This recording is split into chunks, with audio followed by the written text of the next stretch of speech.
வெண்மதி அவளது முகமாகும், மல்லிகை அவளது மணமாகும், மின்னல்கள் அவளது விழியாகும், மௌனங்கள் அவளது மொழியாகும், மார்கழி மாதத்து பனித்துளி அவளது குரலாகும்,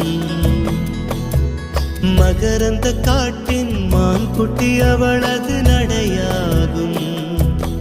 அவளை ஒரு நாள் நான் பார்த்தேன், இதயம்